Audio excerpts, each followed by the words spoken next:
तो देखो, तुम्हारी जो हाइट डिपेंड करती है वो सबसे ज़्यादा एच हार्मोन पे डिपेंड करती है।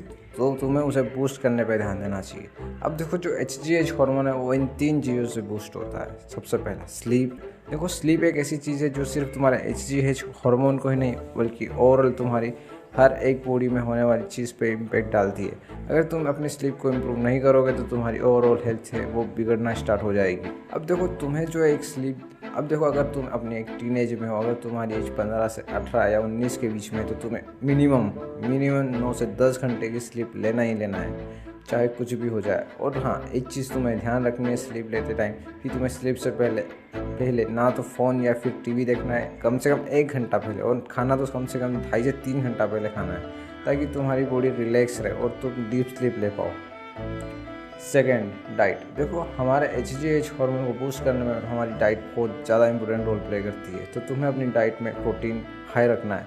प्रोटीन तुम्हें मिलेगा एग से, चिकन से और जितने भी नॉनवेज होते हैं उन सभी से। बट अगर तुम एक वेजिटेरियन हो तो तुम्हें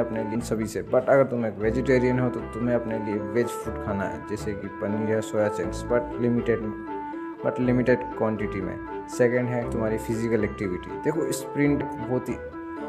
देखो, फिजिकल एक्टिविटी में तुम कोई स्पोर्ट्स खेल सकते हो, जिम जा सकते हो या कोई भी एक्टिविटी कर सकते हो। बट मैं तुम्हें रेकमेंड करूँगा तुम्हारी हाइट के लिए, वो है स्प्रिंट को तुम अगर एज एक्सरसाइज देखोगे तो इस एक्सरसाइज में सबसे ज़्यादा ग्रोथ हार्मोन बूस्ट होता है। तो तुम्हें चाहे जो हो जाए स्प्रिंट तो करना ही करना है। बट हाँ, एक चीज़ ध्यान रखना, तुम्हें स्प्रिंट रोज़ नहीं करना है, तुम्हें वीक में 2 या 2 से 3 बार करना है।